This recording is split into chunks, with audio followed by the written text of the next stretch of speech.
Assalamualaikum warahmatullahi wabarakatuh. Salam bahagia, salam guru penggerak. Perkenalkan, saya M. Taslim SPDI, calon guru penggerak angkatan 10 dari Kabupaten Ogan Komering Ulu Timur, dengan pengajar praktek Ibu Yeti SPD dan fasilitator Ibu Trinita Apriani SMAB. Pada kesempatan kali ini saya akan menyampaikan materi atau pemaparan diseminasi atau pengimbasan modul 1.4 tentang budaya positif. Pendahuluan. Ki Hajar Dewantara memberikan perumpamaan bahwa sekolah adalah sebagai ladang atau sawah, murid adalah sebagai tanaman, dan guru sebagai petani. Untuk mencapai hasil yang diinginkan, maka bagaimana peran seorang petani agar tanah bisa menghasilkan semaian bibit yang berkualitas, serta tanaman bisa bebas dari hama yang bisa mengganggu pertumbuhan tanaman. Dari hal di atas kita dapat memahami bahwa bagaimana guru bisa menciptakan suasana belajar yang aman, nyaman, kondusif, dan menyenangkan, menjaga dan melindungi murid dari hal-hal yang tidak baik.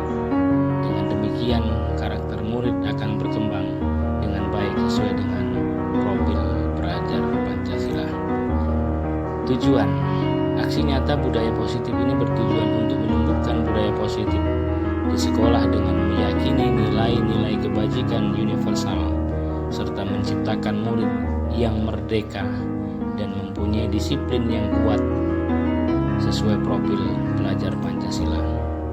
Lini masa. Bersama guru menjelaskan pentingnya penanaman budaya positif dan keyakinan kelas di sekolah, serta melakukan diseminasi bersama guru dan wali murid, berkolaborasi dan berkoordinasi dengan wali kelas untuk membuat keyakinan kelasnya masing-masing, memantau, merefleksi, dan mengevaluasi keyakinan kelas yang sudah dibuat, mengumpulkan rekan guru dan wali murid untuk melakukan diseminasi tentang pemahaman budaya positif dan segitiga restitusi. Tolak ukur. Tolak ukur dari penerapan budaya positif ini adalah siswa dapat melakukan keyakinan kelas yang telah dibuat dan disepakati bersama atas kesadaran murid itu sendiri dengan penuh tanggung jawab. Terwujudnya kebiasaan-kebiasaan yang baik yang mencerminkan budaya profil pelajar Pancasila. Rencana perbaikan. Mengevaluasi kesepakatan kelas yang telah dibuat secara berkala. Menempatkan diri sebagai kontrol manajer secara konsisten dan berkelanjutan. Menerapkan segitiga restitusi dalam menyelesaikan permasalahan yang ada di kelas dan di sekolah. Berkolaborasi dengan semua pihak demi terwujudnya budaya positif. Segitiga restitusi. Pada segitiga restitusi ini, yang pertama kita lakukan adalah menstabilkan identitas, lalu validasi kebutuhan, dan yang terakhir adalah menanyakan keyakinan. Agar tercipta profil pelajar Pancasila yang beriman, bertakwa kepada Tuhan Yang Maha Esa, dan berakhlak mulia, berkebinekaan global, bergotong royong, kreatif, bernalar kritis, dan mandiri. Harapan sebagai guru penggerak dan sebagai guru, semoga penerapan budaya positif di sekolah ini dapat terwujud dengan baik di lingkungan sekolah maupun di lingkungan masyarakat, sehingga tercipta lingkungan belajar yang aman, nyaman, dan menyenangkan. Berikut akan kami sampaikan pemaparan tentang diseminasi budaya positif bersama dengan guru dan wali murid.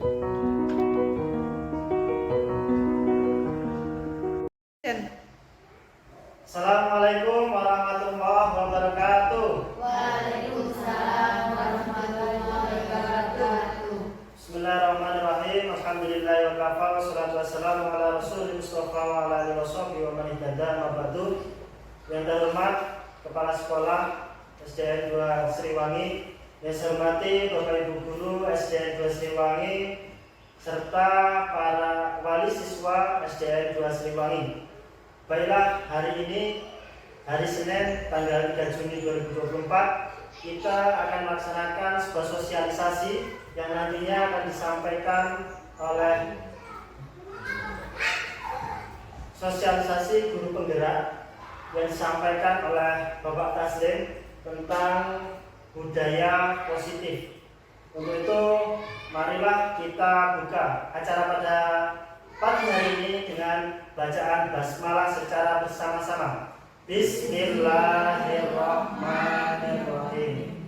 Alhamdulillah, acara pada pagi hari ini sudah kita buka secara bersama. Mudah-mudahan dari awal sampai akhir nanti kita bisa laksanakan dengan lancar dan sukses. Amin amin ya rabbal alamin. Baiklah Bapak Ibu semuanya, langsung saja untuk mempersingkat waktu, langsung saja kita dengarkan secara sesama. Kemudian nanti ada sekitar 2 pertanyaan untuk tanya jawab, sesi tanya jawab berkaitan dengan budaya positif yang akan disampaikan oleh Bapak Taslim. Untuk itu langsung saja kepada Bapak Taslim, waktu dan tempat saya persilahkan. Assalamualaikum warahmatullahi wabarakatuh. Waalaikumsalam warahmatullahi wabarakatuh. Bismillahirrahmanirrahim. Alhamdulillahirabbil alamin. Shalatu wassalamu ala sayyidil mursalin wa ala alihi washabihi ajmain. Amma ba'du. Yang kami hormati Bapak Ibu Dewan Guru SD Negeri 2 Siliwangi, yang kami hormati Ibu wali murid yang sempat hadir pada hari ini.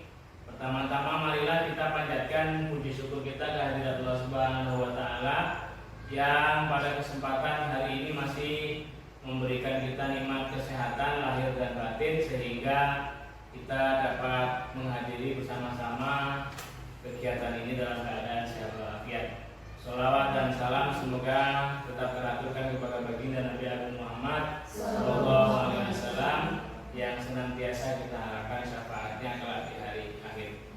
Bapak Ibu yang kami hormati, pada kesempatan hari ini saya M. Taslim SPDI, calon guru penggerak angkatan 10 Kabupaten Ogan Komering Ulu Timur, akan menyampaikan diseminasi atau pengimbasan daripada modul 1.4 yang sudah saya pelajari pada program guru penggerak angkatan 10 dari Kabupaten Ogan Timur. Itu tentang modul 1.4 tentang budaya positif. Lanjut Terus. Baik Bapak Ibu, dalam pembelajaran modul 1.4 itu ada tentang budaya positif. Jadi budaya positif itu yang perlu kita kembangkan di sekolah. Jadi nanti hal-hal yang saya sampaikan tentang apa itu budaya positif di sekolah, apa itu budaya positif di kelas, nantinya akan bareng-bareng kita pakai, kita terapkan baik di lingkungan keluarga maupun di lingkungan sekolah. Yang pertama adalah konsep budaya positif. Pertama adalah disiplin positif. Apa itu disiplin positif? Bahwa disiplin positif itu adalah penanaman keyakinan kepada anak kita, peserta didik kita, anak kita, bahwa disiplin positif itu adalah sangat perlu. Disiplin positif itu berasal dari diri kita, bukan dari faktor lain, tetapi memang timbul yang harus kita bangun dari dalam diri kita sendiri. Itu adalah disiplin positif. Kemudian yang kedua, nilai kebajikan. Coba naik dulu Pak. Kemudian nilai kebajikan itu hal-hal yang positif yang ada dalam diri kita, ada dalam diri murid, itu yang modal utama dalam pelaksanaan disiplin positif atau budaya positif. Kemudian teori motivasi perilaku manusia, ada hukuman dan penghargaan, ada keyakinan kelas, ada kebutuhan dasar manusia, ada 5 posisi kontrol, dan yang terakhir segitiga restitusi. Ini adalah konsep budaya positif yang akan kita pelajari pada hari ini. Lanjut Pak. Pembelajaran dengan paradigma baru. Pembelajaran dengan paradigma baru dirancang dan disusun berdasarkan prinsip pembelajaran yang terdiferensiasi, sehingga setiap siswa belajar sesuai dengan kebutuhan dari tahap perkembangan untuk mewujudkan profil pelajar Pancasila. Jadi pembelajaran dengan paradigma baru, ada pembelajaran paradigma baru, ada pembelajaran paradigma lama. Nah, pembelajaran paradigma baru ini dirancang dan disusun berdasarkan prinsip pembelajaran yang terdiferensiasi. Maksudnya apa?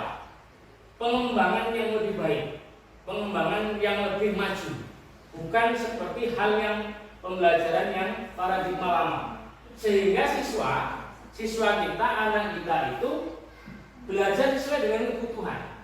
Kalau kita nanti belajar kepada paradigma lama, siswa itu dituntut untuk belajar menghabiskan materi, entek orang entek, habis tidak habis, itulah. Tapi dengan pembelajaran dengan paradigma baru, kita akan belajar sesuai dengan kebutuhan anak. Nah, nanti kita akan lebih belajar lebih dalam lagi tentang ini. Dari tahap perkembangan untuk mewujudkan profil pelajar Pancasila. Nah, profil pelajar Pancasila itu nanti kita juga akan sampaikan. Nah, sekarang kita pada disiplin positif yang kita teori tadi, teori budaya positif, disiplin positif. Yang pertama, dalam budaya kita, makna kata disiplin dimaknai menjadi sesuatu yang dilakukan seseorang pada orang lain untuk mendapat kepatuhan.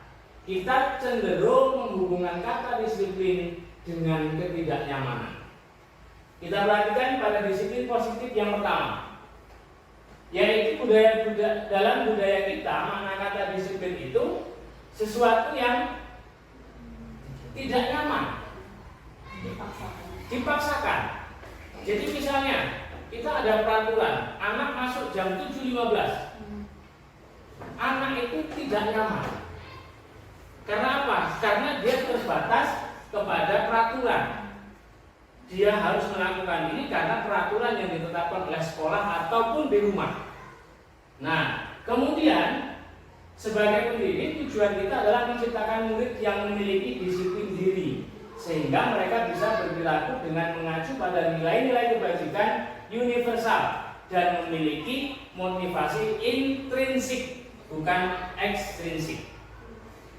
Jadi kalau kita mengacu pada disiplin positif yang pertama tadi, disiplin itu membuat murid kita nggak nyaman. Jadi harus berangkat jam sekian, ini mengerjakan ini, tidak menimbulkan rasa nyaman bagi murid. Nah, terus tujuan kita apa? Sebagai pendidik, kita menciptakan murid yang memiliki disiplin diri, sehingga mereka bisa berperilaku dengan mengacu pada nilai-nilai kebajikan universal dan memiliki motivasi intrinsik, motivasi dalam diri siswa. Tugas kita itu, anak itu disiplin bukan karena peraturan, anak itu rajin bukan karena peraturan, tetapi bagaimana kita bisa menciptakan anak itu disiplin, anak itu rajin, tapi memang dari diri siswa itu. Nah, itulah yang dimaksud dengan tugas kita sebagai guru.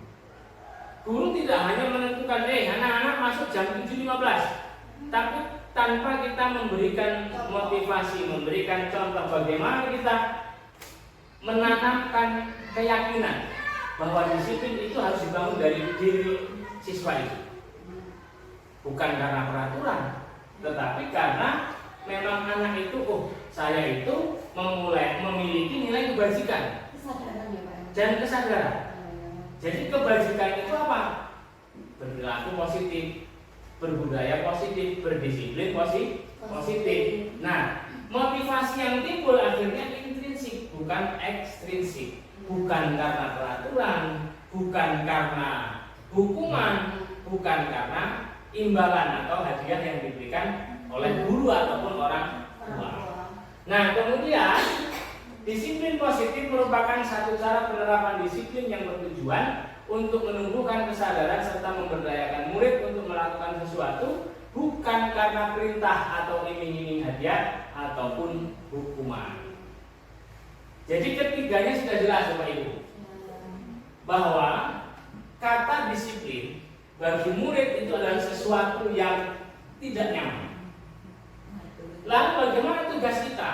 Pendidik itu bukan hanya guru tetapi orang tua. Bagaimana cara kita menanamkan kepada anak kita, murid kita, bahwa disiplin itu kita memulai memiliki nilai-nilai kebajikan yang ada pada anak, kemudian memiliki motivasi intrinsik dari dalam diri siswa, dari dalam anak itu sendiri. Jadi anak itu rajin di rumah, suruh ngaji rajin, sholat rajin, kemudian belajar rajin. Itu bukan karena kamu nanti kalau rajin ngaji, rajin sholat, rajin belajar, tak kasih hadiah duit misalnya, atau tak belikan mainan. Itu bukan seperti itu. Tapi bagaimana kita sebagai orang tua, sebagai guru bisa menanamkan dalam diri siswa itu, diri anak itu, bahwa kita punya nilai intrinsik, nilai kebajikan. Iya caranya bocah itu sadar dengan dirinya bahwa dia juga punya nilai kebajikan, bukan karena perintah ataupun peraturan ataupun iming-iming hadiah yang diberikan oleh orang tua ataupun guru. Kemudian kita lanjut pada kebutuhan dasar manusia. Nah, ini secara umum ya, secara umum kebutuhan dasar manusia apa? Bertahan hidup yang pertama. Bertahan hidup itu makan, minum, pakaian, ya. Kemudian yang kedua, kasih sayang dan rasa ingin diterima. Jadi gini Bapak Ibu, kadang kita sengit, tahu sengit ya? Benci melihat anak yang beling, anak yang nakal. Ketika kita benci, ketika kita tidak senang dengan anak yang bandel, maka otomatis kasih sayang ini tidak akan pernah diterima oleh anak. Hasilnya apa? Anak akan semakin bandel. Nah, kebutuhan dasar manusia yang kedua adalah kasih sayang dan ingin diterima. Ketika ada anak bandel di rumah ataupun di sekolah, kita datangi secara personal. Kita selidiki apa permasalahannya. Anak nakal, anak bandel itu pasti ada masalah. Bukan anak itu tidak semuanya baik ya, semuanya baik. Ketika ada anak bandel, pasti ada sesuatu yang terjadi di dalam diri siswa itu ataupun dalam keluarga. Kemudian bagaimana tugas kita? Memberikan kasih sayang. Contoh, murid yang beling kita panggil, murid yang bandel kita panggil, kita ajak ngobrol dari hati ke hati tanpa mempermalukan di depan teman-temannya, dia akan lebih terbuka. Kemudian rasa ingin diterima. Jadi kadang karena kita sudah menanamkan rasa benci kepada anak yang bandel, akhirnya anak yang lain, murid yang lain ikut menjauhi. Nah, padahal kebutuhan dasar manusia itu perlu kasih sayang dan ingin diterima. Maka bagaimana cara kita melakukan pendekatan itu kepada anak? Kemudian bagaimana kita menciptakan suasana agar anak ini bisa diterima oleh teman yang lain dalam satu keluarga, dalam satu sekolah. Nah, ini yang perlu kita pahami, bahwa kebutuhan dasar manusia yang pertama adalah bertahan hidup, kedua butuh kasih sayang dan ingin diterima. Yang ketiga adalah penguasaan. Penguasaan ini anak itu kadang-kadang ada yang berbeda, tidak semuanya juga sama. Kadang-kadang dia menguasai hal sesuatu, akhirnya dia merasa bahwa dirinya sudah mampu dalam hal apapun. Kemudian kebebasan, kebutuhan dasar manusia juga ingin bebas. Yang terakhir adalah kesenangan. Itu adalah beberapa Jadi bertahan hidup, kemudian kasih sayang dan ingin diterima, kemudian penguasaan, kemudian kebebasan, dan yang terakhir adalah kesenangan. Motivasi perilaku manusia. Motivasi adalah dorongan yang timbul pada diri seseorang secara sadar atau tidak sadar untuk melakukan tindakan dengan tujuan tertentu. Ini motivasinya. Jadi kalau kita tadi sudah membahas tentang yang lain, kita sekarang membahas motivasi perilaku manusia. Motivasi itu dorongan. Dorongan yang timbul pada diri seseorang secara sadar atau tidak sadar untuk melakukan tindakan dengan tujuan-tujuan tertentu. Misal, yang pertama, menghindari ketidaknyamanan atau hukuman. Nah, yang kita bahas tadi ya. Murid melakukan disiplin karena takut dihukum. Motivasi yang digunakan adalah motivasi ekstrinsik. Anak rajin betul. Dia berangkat pagi, PR dikerjakan. Tapi karena apa? Karena kalau tidak mengerjakan PR, kalau datang terlambat, dia takut dihukum. Kemudian apa motivasi yang timbul? Motivasi ekstrinsik. Dari luar, bukan dari dalam diri. Terpaksa dia melakukan itu karena takut dihukum, sehingga dia rajin, disiplin. Nah, kemudian yang kedua, mendapat imbalan atau penghargaan dari orang lain. Murid disiplin. Nah, ini yang pernah kita lakukan ya, bareng-bareng kita lakukan. Jadi murid yang disiplin, yang sering berangkat pagi, kita kasih hadiah. Akhirnya apa? Anak berlomba-lomba berangkat pagi. Bagus. Tetapi apakah itu sudah motivasi dari dalam diri siswa tersebut, atau karena dia ingin penghargaan? Murid melakukan disiplin karena ingin mendapat pujian atau hadiah. Si A ini rajin sekali ya, berangkatnya pagi terus ya. Misal, berarti dia ketika dia dipuji, ketika dia disanjung, bangga, senang. Tapi apakah ketika tidak ada penghargaan atau tidak ada pujian dari orang lain dia akan rajin? Tidak. Karena motivasinya apa? Motivasi ekstrinsik. Dia disiplin, dia rajin, itu karena penghargaan. Aku berangkat terus, kalau berangkat terus saya dapat hadiah. Saya dipuji guru, saya dipuji Bu Umi, saya dipuji Pak Rosid. Si A ini rajin sekali berangkat. Nah, atau mungkin suatu saat kita atau guru ataupun orang tua, nah nanti kalau misalnya kamu rajin, yuk ngaji sekolah, tak tukang sepeda, tak belikan sepeda. Itu salah. Karena apa? Akhirnya motivasi itu timbul karena penghargaan atau hadiah. Jadi mulai dari sini kita akan belajar bagaimana menumbuhkan motivasi anak untuk bisa disiplin, untuk bisa perilaku positif dari dalam diri siswa tersendiri. Yang ketiga adalah menghargai nilai-nilai kebajikan diri sendiri.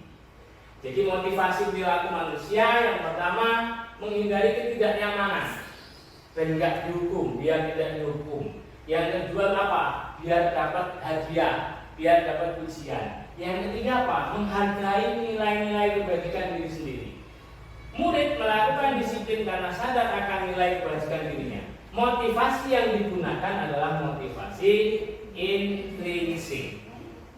Nah, jadi saya itu disiplin, saya itu harus mengerjakan PR karena sendiri, bukan wedi dihukum, bukan takut dihukum, bukan juga ingin dapat hadiah. Tapi memang apa yang saya lakukan adalah kebutuhan saya sendiri untuk diri sendiri. Oke. Nah, kita bahas selanjutnya. Konsep disiplin identitas gagal.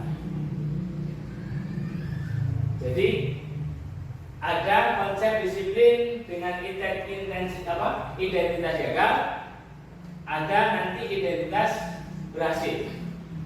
Apa yang pertama? Hukuman. Hukuman itu pasti menyakiti murid. Dulu waktu kita sekolah, guru itu tidak segan-segan melempar, menghapus, memukul dengan penggaris atau yang lain, atau mencubit. Sekarang mungkin juga masih ada guru yang menghukum murid dengan mencubit atau memukul. Maka hukuman itu yang pertama menyakiti murid. Yang kedua, tidak nyaman.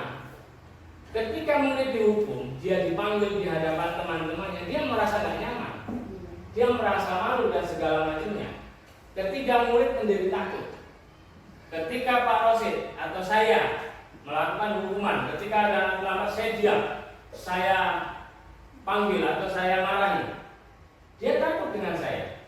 Tapi ketika tidak ada saya, dia akan berbuat seperti aslinya. Yang keempat, memaksa. Seperti contoh, anak harus berangkat jam sekian. Kalau tidak berangkat jam sekian maka akan dihukum. Itu kan memaksa. Kemudian murid menyembunyikan kesalahan, berbohong. Jadi kenapa nggak mengerjakan tugas? Pasti dia akan banyak alasan. Karena apa? Karena dia akan takut dihukum. Itulah konsep disiplin dengan identitas gagal adalah hukuman. Yang terakhir, murid menjadi rendah diri. Ketika dia dipanggil, dihukum, hilang percaya dirinya. Nah, kemudian penghargaan. Penghargaan juga tidak masuk dalam identitas gagal. Kenapa demikian? Tidak efektif. Jadi anak itu melakukan disiplin, melakukan kebaikan karena penghargaan, bukan dari dalam diri sendiri. Kemudian merusak hubungan, sifat diri. Maksudnya apa? Yang dapat hadiah itu terus kapan saya, padahal lebih pintar saya, padahal nilainya besar saya. Akhirnya apa? Timbul rasa iri, merusak hubungan. Murid menjadi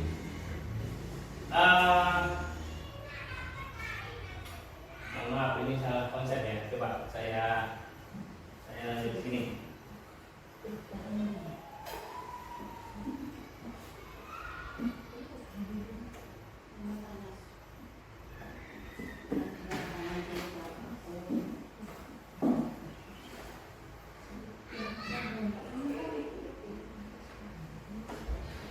Mematikan kreativitas ya.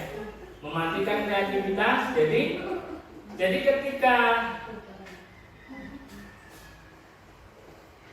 ketika anak sudah mendapatkan hadiah, saya sudah tuntas. Dia merasa puas. Kemudian menghukum dengan sistem ranking. Makanya sekarang jarang sekali pembagian rapor disertai dengan ranking. Karena itu memang efeknya juga kurang baik. Kemudian merampas hak menghargai dirinya. Makanya kalau ada anak yang kita terapkan penghargaan tadi, itu banyak sekali kekurangan dalam untuk penerapan yang lebih efektif. Nah, selanjutnya konsep disiplin dengan identitas sukses. Ini Bapak Ibu, konsekuensi. Konsekuen itu apa? Terus menerus, ya. Penguatan jangka pendek, monitoring berkelanjutan, stimulus respon. Murid menghormati peraturan, kehilangan waktu untuk merenungi kesalahan. Pertama, penguatan jangka pendek. Jadi ketika ada murid yang salah, ketika ada murid yang tidak melakukan disiplin positif, maka bagaimana cara kita untuk menangani hal itu tersebut? Kemudian monitoring berkelanjutan. Jadi tidak hanya saat itu kita memberikan masukan kepada anak, tapi secara kontinu. besok dilihat, selanjutnya diperhatikan terus seperti itu. Stimulus respon. Jadi bagaimana kita merespon tentang permasalahan anak tersebut. Kemudian murid menghormati peraturan.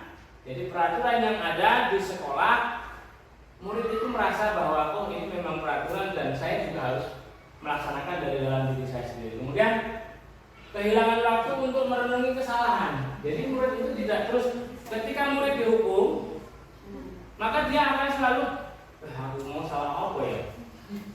Saya kok. Nah, akhirnya apa? Dia merenung. Akhirnya dia tidak cepat-cepat untuk kembali pada identitas konsep disiplin tadi. Nah, selanjutnya restitusi. Murid bertanggung jawab atas perilakunya. Restitusi nanti kita bahas. Murid bertanggung jawab atas perilakunya. Contoh, ada anak yang mencontek kerjaan teman. Kemudian temannya tidak terima, marah, akhirnya berantem. Kemudian tugas kita selanjutnya apa? Fokus pada pemecahan. Bagaimana kita memecahkan? Apakah serta-merta anak yang mencontek tadi kita marah, kita hukum? Tidak. Murid menghormati dirinya dan orang lain. Murid bersemangat untuk memperbaiki kesalahannya. Nah, nanti pada proses restitusi kita akan bahas secara rinci. Konsep disiplin pendekatan restitusi. Pengertian restitusi. Pengertian restitusi itu adalah proses menciptakan kondisi pada murid untuk memperbaiki kesalahan mereka sehingga mereka bisa kembali kepada kelompok mereka dengan karakter mereka sendiri. Ciri-ciri restitusi. Nah, kita sebelum ke situ kita ke pengertian dulu. Proses menciptakan kondisi pada murid untuk memperbaiki kesalahan mereka. Jadi seperti yang saya contohkan tadi, murid yang mencontek kerjaan teman, temannya tidak terima dan marah. Nah, bagaimana kita menyelesaikan masalah itu? Kita panggil, kita tanya. Nah, itu nanti ciri-cirinya itu kan. Nah, kita tanya sebabnya apa, kemudian konsekuensinya seperti apa. Jadi anak itu tidak kita semata-mata kita salahkan, tetapi kita panggil, kenapa kamu mencontek punya teman kamu? Karena ini. Nah, sekarang apakah dia sudah melanggar peraturan? Kemudian konsekuensi apa yang akan dia lakukan? Itu. Kemudian kita pada ciri-ciri restitusi. Bukan menebus kesalahan, tetapi memperbaiki kesalahan. Memperbaiki hubungan. Nah, seperti yang saya contohkan tadi ya. Jadi ketika kita panggil murid, kedua-duanya kita panggil, kemudian yang bersalah yang mencontek itu dia bersedia memperbaiki, tidak mengulangi lagi, maka dia otomatis antar keduanya pasti akan hubungannya akan kembali baik. Tawaran bukan paksaan. Jadi kita tawarkan, kamu mencontek, konsekuensinya apa? Bukan kamu mencontek, kamu harus dihukum, hormat bendera, tidak. Ciri-ciri restitusi seperti itu. Maka kita kembali kepada pengertian tadi, memperbaiki kesalahan mereka, bukan menghukum atas kesalahan mereka. Nah, menuntut untuk melihat ke dalam diri. Jadi kembali kepada intrinsik tadi, mencari kebutuhan dasar yang mendasari tindakan, fokus pada karakter bukan tindakan, dan menguatkan dan fokus pada solusi. Perbedaan. Contoh kasus, siswa yang sering buang sampah sembarangan. Hukuman. Guru menghukum siswa tersebut hormat bendera selama 10 menit. Guru marah dan murid menjadi takut. Nah, ini perbedaannya. Kalau apa tadi hukuman, apa konsekuensi, apa restitusi. Sekarang kita ambil contoh murid yang membuang sampah secara sembarangan. Guru, kalau hukuman, guru itu menghukum anak yang membuang sampah sembarangan dengan cara apa? Hormat bendera selama 10 menit. Nah, kemudian guru marah-marah, pasti ya. guru marah-marah. Akhirnya apa? Murid jadi takut. Misal saya ada anak yang murid membuang sampah sembarangan. Saya suruh hormat bendera selama 10 menit. Akhirnya apa? Anak takut dengan saya. Bagaimana saya akan melakukan pendekatan kepada anak sedangkan anak sudah takut dengan saya? Konsekuensi. Kita lanjut setelah hukuman ya. Kalau hukuman itu sudah jelas. Anak yang salah harus dihukum. Mungkin bisa hormat bendera, mungkin bisa lari keliling lapangan. Akhirnya apa? Guru marah dan murid menjadi takut. Konsekuensi. Guru memberikan konsekuensi untuk membersihkan sampah yang ada di halaman sekolah. Guru tegas dan murid menghormati guru.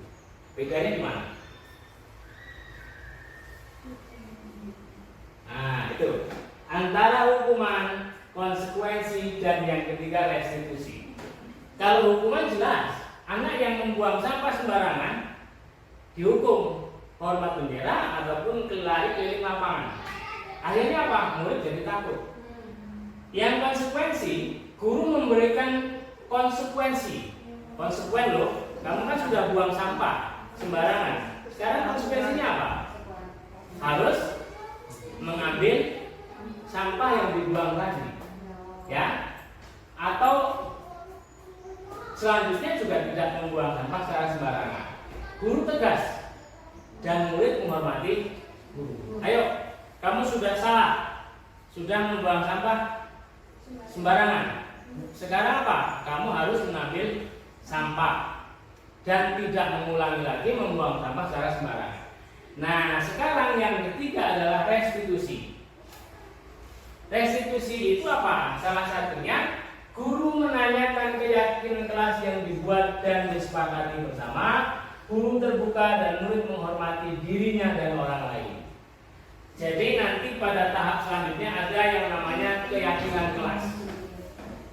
Pada tahap restitusi, penerapan kasus siswa yang sering buang sampah sembarangan, yang pertama hukuman, yang kedua konsekuensi, yang ketiga adalah restitusi.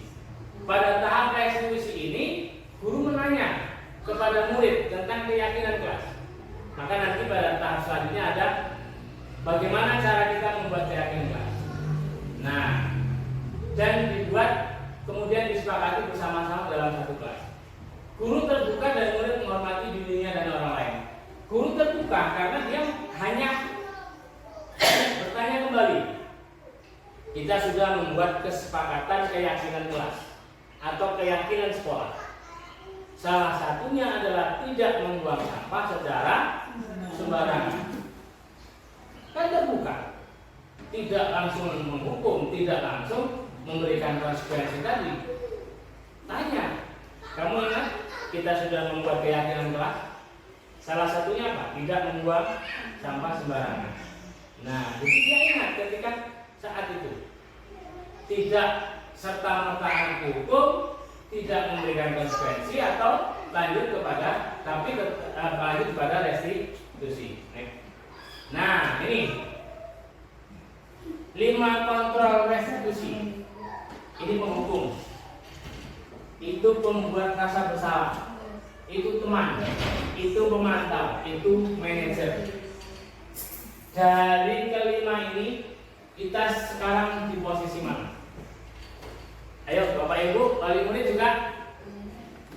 Kita sebagai penghukum, membuat rasa bersalah, sebagai teman, sebagai pemantau atau sebagai manajer. Lebih banyak yang mana? Lebih dominan yang mana? Lebih dominan ke penghukum. Ya, kita sekarang lebih dominan ke penghukum. Ini 5 kontrol restitusi ini ada penghukum, ada pembuat rasa bersalah, ada teman, ada pemantau, ada manajer. Maksudnya guru sebagai penghukum, guru sebagai pembuat rasa bersalah, guru sebagai teman, guru sebagai pemantau, dan guru sebagai manajer. Apa sih? Ini kelima ini apa? Coba naik lagi. Oke. Contoh penerapan 5 posisi kontrol. Contoh kasusnya adalah siswa yang sering terlambat datang ke sekolah. Nah, posisi kita yang pertama adalah penghukum. Patuhi peraturan sekolah, lalu berdiri di depan barisan, atau dihukum dengan cara yang lain. Ini kita sebagai penghukum. Kemudian yang kedua, pembuat merasa bersalah. Berapa kali? Ping piro? Berapa kali Pak Guru harus bilang? Ya? Sudah dibilang berapa kali? Tetap saja. Nah, itu guru sebagai pembuat rasa bersalah. Nah, selanjutnya apa? Guru sebagai teman. Ayolah, nah, yang rajin. Jadi kalimatnya jelas. Sudah berapa kali saya bilang, kamu itu telat terus, dan sebagainya. Ya, ada sebagai teman. Ayolah, nah, yang rajin, berangkatnya yang rajin, berangkatnya yang tepat waktu. Itu sebagai teman. Kemudian sebagai pemantau, kamu sudah melanggar. Apa peraturan dan konsekuensinya? Seperti tadi, ya, konsekuensi tadi. Anak yang membuang sampah sembarangan, dia konsekuensinya harus mengambil sampah. Yang terakhir adalah kontrol sebagai manajer. Kamu tahu nggak kesalahan kamu apa? Saya sering datang terlambat. Sekarang solusi yang akan kamu lakukan, kamu tawarkan ke Pak Guru. Nah, pasti dia akan bercerita. Pasti dia akan bercerita. Jadi dari lima posisi ini, mana menurut Bapak Ibu yang lebih efektif? Apakah sebagai penghukum? Apakah pembuat rasa bersalah? Sebagai teman, sebagai pemantau, sebagai manajer?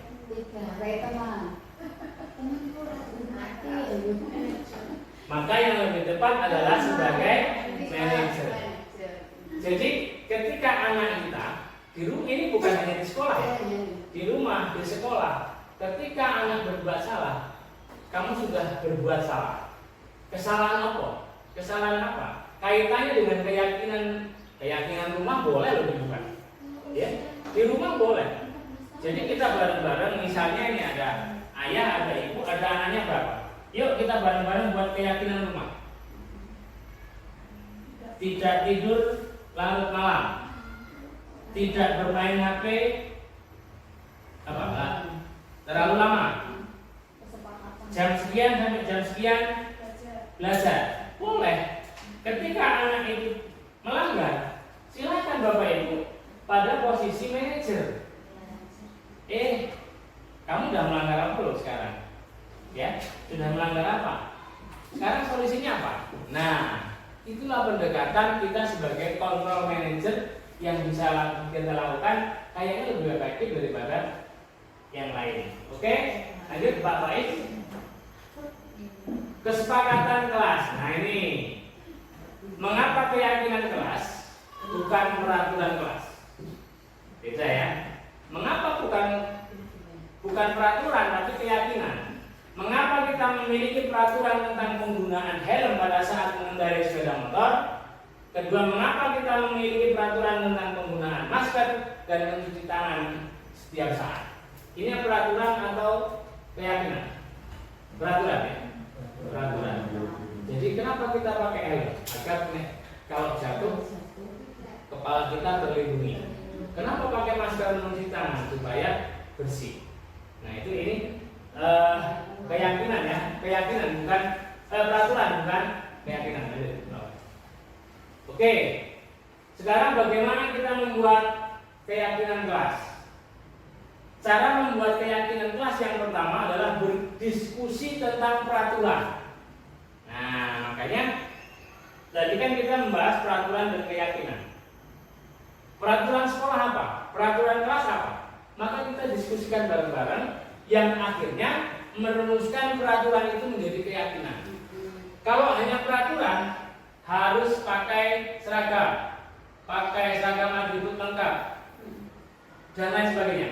Itu peraturan. Nah, kemudian bagaimana peraturan itu? Kalau peraturan kan seperti awal kita sampaikan tadi, anak itu hanya rajin, rapi ketika terbatas pada peraturan, tapi belum pada keyakinan. maka bagaimana peraturan ini bisa menjadi sebuah keyakinan. Nah, kemudian ini langkah dulu. Yang pertama berdiskusi tentang peraturan, kemudian merumuskan peraturan menjadi keyakinan, dan yang ketiga menempelkan keyakinan kelas. Setelah kita sepakat peraturan itu menjadi keyakinan, anak misalnya tidak membuang sampah di dalam kelas, tidak makan di dalam kelas, disiplin saat belajar. Dari beberapa keyakinan kelas itu ditulis, kita tempelkan masing-masing di dinding. Ketika ada anak yang melanggar, kita kembalikan kepada keyakinan kelas yang bareng-bareng kita buat tadi, kita sepakati tadi nih. Nah, keyakinan kelas itu ada beberapa hal yang perlu diperhatikan: saling menghormati dan menghargai, bersikap jujur dan bertanggung jawab, menjaga kebersihan kelas, menjaga ketertiban kelas, membagi teman yang membutuhkan, berkomunikasi dengan baik, mendengarkan dengan penuh perhatian, menerima pendapat orang lain, berani mengemukakan pendapat, menyelesaikan masalah secara damai, berkolaborasi dengan teman, menerima perbedaan, dan terakhir menjaga kesehatan diri dan lingkungan. Itu keyakinan yang dibuat harus berdasar pada itu nih. Oke. Bagaimana membentukkan keyakinan kelas? Lebih abstrak dari peraturan, lebih nyata, ya, lebih nyata. Jadi kalau peraturan tadi mungkin banyak hal yang bisa kita belum kita laksanakan, tapi ketika sudah menjadi keyakinan, maka ya kita bareng-bareng sudah yakin, sepakat bahwa kita akan ini segala macam. Berupa pernyataan universal, dibuat dalam bentuk yang positif, tidak terlalu banyak namun mencakup agar mudah diingat. Jadi nggak usah banyak-banyak. Keyakinan kelas itu cukup misalnya 5 atau 6, tapi yang sudah mencakup semuanya. Disesuaikan dengan kondisi kelas, kondisi sekolah. Kemudian melibatkan semua warga sekolah. Nah, warga sekolah itu siapa saja? Guru, anak, orang tua. Nah, ini yang kita sebut-sebut tadi, segitiga restitusi. Yang pertama, langkah pertama adalah menstabilkan identitas. Ini pada garis yang bawah. Ketika ada anak yang bersalah melakukan pelanggaran, maka tugas kita adalah menstabilkan identitas. Dengan cara apa? Contoh kalimatnya itu, tidak ada manusia yang sempurna. Saya juga pernah melakukan kesalahan seperti itu. Jadi apa? Anak merasa bukan bangga ya, merasa dihargai, merasa dihormati. Jangan gitu. Makanya bedanya tadi dengan hukuman, dengan konsekuensi tadi. Kalau restitusi, kalimatnya lebih jelas, lebih abstrak, lebih menarik, lebih menghormati murid. Langkah kedua adalah memvalidasi tindakan yang salah.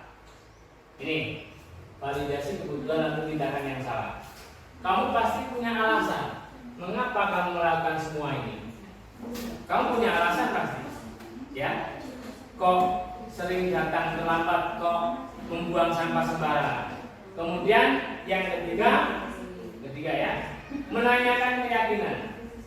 Apa nilai-nilai yang telah disepakati di sekolah? Nah, kan itu ya, yang sudah kita buat tadi. Oke, ini seharusnya video perlu kita putar nggak Pak? Harusnya tapi tidak bisa kalau di situ. Ya, coba kita kirim dulu videonya, nanti silakan Pak Faiz untuk ditampilkan di situ. Saya kirim dulu Pak Faiz.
itu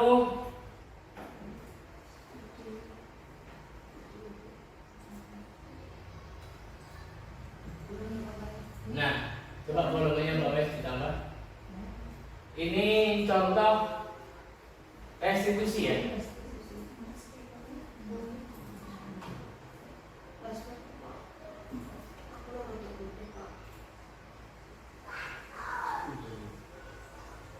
Itu volume laptop.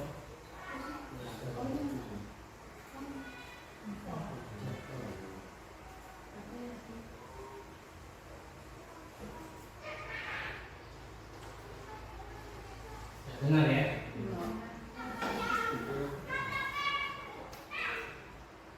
Coba bahas coba ini dulu.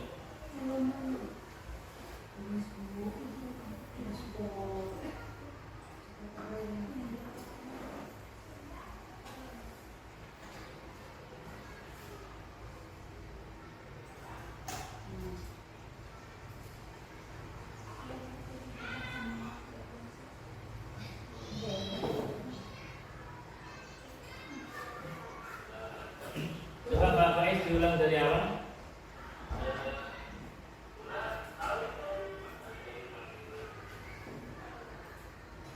Tapi nggak akan nanti pada.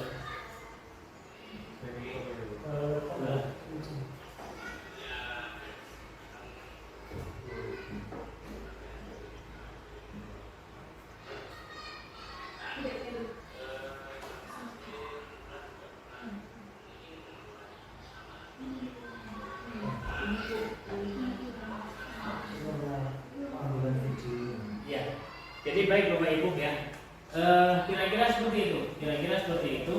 Jadi dalam penyelesaian masalah kita panggil secara tertutup anak yang bermasalah tadi, yang melakukan kesalahan tadi. Kemudian 3 tahap restitusi tadi, coba naik ke ini Pak Faiz. Ini ya, kita harus tetap pada penerapan segitiga restitusi. Yang mana segitiga restitusi itu tadi yang pertama dari apa Pak Faiz? Kembali lagi. Oke. Nah, langkah pertama adalah menstabilkan identitas. Jadi kita tanya murid kita. Pada kasus yang pertama, anak itu sering membuang sampah secara sembarangan. Kemudian yang kedua, anak itu sering datang terlambat. Maka pertanyaan kita yang pertama, kenapa kamu membuang sampah secara sembarangan? Kemudian ditambahi dengan kalimat tidak ada manusia yang sempurna. Saya atau Pak Guru juga pernah melakukan kesalahan yang seperti itu. Langkah yang kedua apa? Kamu kenapa melakukan kesalahan ini? Mungkin siswa yang membuang sampah sembarangan bisa menjawab kotak sampahnya terlalu jauh tempat sampahnya. Kemudian yang sering datang terlambat, malam terlalu larut dia menonton TV atau scroll TikTok, akhirnya bangunnya kesiangan. Nah, setelah kita tanyakan memvalidasi tindakan yang salah, langkah selanjutnya apa? Menanyakan keyakinan. Kamu tahu nggak kesalahan keyakinan kelas yang mana yang sudah kamu lakukan? Tentang kebersihan, tentang kedisiplinan. Yang datang terlambat tentang kedisiplinan, yang membuang sampah tentang kebersihan. Sekarang konsekuensi kamu apa? Saya tidak akan mengulangi lagi membuang sampah secara sembarangan. Saya tidak akan terlambat lagi datang ke sekolah.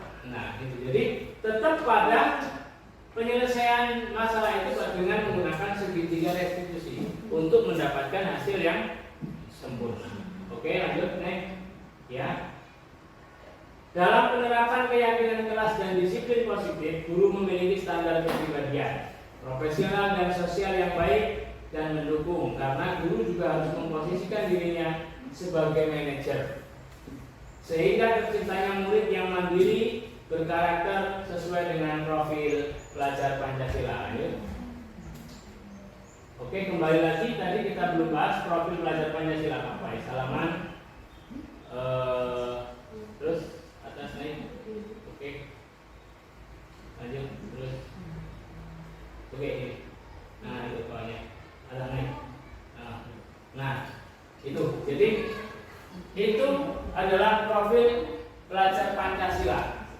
Apa saja? Yang pertama, beriman dan bertakwa kepada Tuhan Yang Maha Esa dan berakhlak mulia. Kalau kita pernah mendengar, sering kita mendengar profil belajar Pancasila. Apa sih profil belajar Pancasila? Yang pertama adalah apa, Bu? Beriman dan bertakwa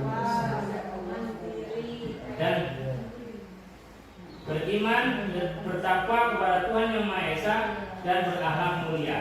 Kemudian yang kedua, berkebinekaan global. Yang ketiga, gotong royong. Yang keempat, kreatif. Yang kelima, bernalar kritis. Dan yang terakhir, mandiri. Itu adalah tujuan dari apa yang kita lakukan hari ini, agar terciptanya profil belajar Pancasila. Bapak Ibu yang kami hormati, kiranya sekian yang dapat saya sampaikan. Kurang lebihnya mohon maaf, dan untuk selanjutnya masih kami buka sesi tanya jawab. Silahkan Bapak Ibu, apa yang saya sampaikan yang kurang berkenan kami persilakan. Dari saya tutup. Assalamualaikum warahmatullahi wabarakatuh. Ya, terima kasih disampaikan kepada Bapak Taslim yang telah memberikan pemaparan terkait dengan budaya positif. Untuk selanjutnya, seperti yang saya janjikan tadi, ada sesi tanya jawab, dan sesi tanya jawab ini kita batasi saja 2 pertanyaan. Jadi 2 orang untuk masing-masing 1 pertanyaan berkaitan dengan budaya positif. Untuk itu langsung saja pada Bapak Ibu sekalian kami tawarkan untuk bertanya berkaitan dengan budaya positif. Silakan yang mau bertanya. Ya Pak. Ya, boleh. Silakan. Assalamualaikum warahmatullahi wabarakatuh. Begini Pak, yang ingin saya tanyakan, bagaimana cara menumbuhkan kesadaran diri atau disiplin diri pada murid agar tercapai budaya positif di sekolah? Terima kasih Pak. Wassalamualaikum warahmatullahi wabarakatuh. Waalaikumsalam warahmatullahi wabarakatuh. Ya, terima kasih. Ya, untuk pertanyaan pertama kurang lebih seperti ini. Jadi bagaimana caranya menumbuhkan kedisiplinan kepada anak atau siswa agar anak atau siswa itu mempunyai budaya positif. Ya, seperti itu. Baiklah, untuk pertanyaan yang selanjutnya, pertanyaan kedua, silakan. Kami persilakan untuk bertanya. Siapa?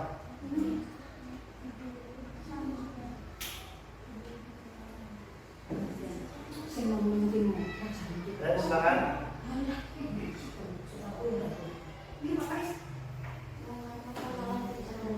Pertanyaan kedua.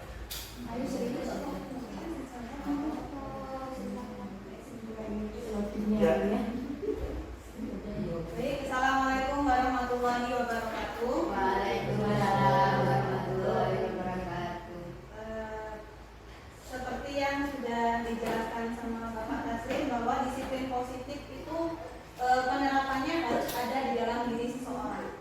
Nah, di konsep disiplin itu tadi ada penjelasan tentang identitas gagal, yang salah satunya tentang hukuman, yang berarti ketika seorang guru melakukan hukuman kepada siswa, tentunya akan membuat si anak itu tidak nyaman, bahkan menyakiti diri siswa tersebut. Tetapi sebagai guru, terkadang kita itu bingung apa mau mendisiplinkan siswa, bagaimana caranya jika tidak diberi konsekuensi atau hukuman tersebut. Pertanyaan saya, cara yang baik bagaimana supaya si siswa ini tidak lagi membuat kesalahan-kesalahan yang sama terus-terusan. Seperti itu. Terima kasih. Wassalamualaikum warahmatullahi wabarakatuh. Waalaikumsalam warahmatullahi wabarakatuh. Baiklah, 2 pertanyaan sudah kita catat. Untuk pertanyaan kedua dari Bumi, yaitu berkaitan dengan pemaparan intrinsik tadi ya. Kemudian pertanyaannya, bagaimana cara guru agar dapat mendisiplinkan dengan baik siswa-siswanya agar para siswa itu tidak melakukan kesalahan yang sama. Seperti itu. Monggo Pak, untuk itu kami berikan sepenuhnya. Untuk yang pertama, pertanyaan yang pertama saya ulangi, cara untuk menumbuhkan kedisiplinan agar anak atau siswa itu mempunyai budaya yang positif. Kemudian pertanyaan kedua adalah bagaimana cara guru untuk mendisiplinkan agar siswa tidak melakukan kesalahan yang sama. Baik, Bapak Ibu, terima kasih pertanyaan yang luar biasa. Jadi kalau saya amati pertanyaan 1 dan 2 ini korelasinya jelas. Jadi ketika bagaimana menumbuhkan disiplin pada anak, itu kan intinya seperti itu. Baik Bapak Ibu, seperti yang saya sampaikan tadi bahwa memang kadang-kadang kita itu namanya manusia ya. Namanya manusia, kalau kita kadang-kadang kita juga tidak bisa seutuhnya menjadi manajer, kontrol manajer tidak bisa, tapi lebih sering kepada menghukum atau mungkin membuat rasa bersalah atau konsekuensi. Nah maka bagaimana cara kita? Saya pun ketika coba ke materi tadi Pak, ketika saya mempelajari apa yang saya pelajari, maka penerapan yang saya lakukan dari segitiga restitusi tadi, segitiga restitusi ini sepertinya bisa berjalan dengan baik. Nah, pertanyaan yang pertama, bagaimana sih biar agar anak itu disiplin dari diri sendiri? Yang pertama, kita kenalkan disiplin kepada anak sejak dini, tanpa embel-embel hadiah, tanpa embel-embel hukuman, tanpa embel-embel yang lain. Bahwa disiplin diri itu perlu sejak dini. Ketika kita nanti masuk dunia kerja, ketika kita masuk sekolah yang lebih tinggi, maka kunci keberhasilan seseorang adalah kedisiplinan. Jangan diimbui, jangan ditambahi dengan iming-iming hadiah ataupun hukuman. Itu yang pertama. Kemudian diskusikan setiap aturan dan kesepakatan yang dibuat. Jadi ketika kita apa yang kita inginkan, anak itu kita pengen apa? Kita pengen anak itu rajin. Kita ingin anak itu disiplin. Di rumah ngaji, sholat, mandi tidak perlu diperintah. Nah maka kita mungkin perlu mengadakan diskusi antar, ya mungkin bisa ada kalanya kita juga menerapkan posisi kontrol kita sebagai teman. Jadi kita diskusikan setiap aturan dan kesepakatan yang kita buat. Jadi diskusi soal misalnya aturan di rumah misalnya, waktu bermain HP, waktu sholat, waktu ngaji, waktu bermain. Nah itu kita diskusikan antara orang tua dengan anak. Kemudian disepakati aturan yang sudah kita bicarakan tadi dengan anak. Kemudian berikan konsekuensi logis. Terkadang kita juga butuh adanya konsekuensi, tetapi yang logis. Bukan dalam arti ketika anak melanggar maka konsekuensinya kita hukum, kita apa segala macam. Tapi yang logis, ya. Nah kemudian bersikap tegas, tapi bukan marah. Bersikap tegas tapi bukan marah. Nah kemudian kaitannya dengan pertanyaan yang kedua, agar tidak mengulang lagi. Nah maka mungkin langkah yang pertama kita ambil, yang kita perlu amati, perlu kita lakukan, salah satunya adalah penerapan segitiga restitusi. Bagaimana kita panggil anak yang bersalah bukan di hadapan umum, tapi kita panggil secara personal. Kita ajak ngobrol, kita tanya kesalahannya, kemudian, nah maka yang perlu kita lakukan yang pertama adalah apa? Membuat keyakinan kelas dulu. Jadi Bapak Ibu silakan selepas ini boleh dibuat keyakinan kelas. Apa saja keyakinan kelasnya, silakan menyesuaikan. Nah, maka penyusunan keyakinan kelas tadi disesuaikan dengan kondisi kelas, kondisi sekolah. Nah, salah satunya apa? Salah satunya mungkin tentang siswa yang selalu melanggar peraturan. Peraturan apa? Itu yang kita masukkan dalam keyakinan kelas.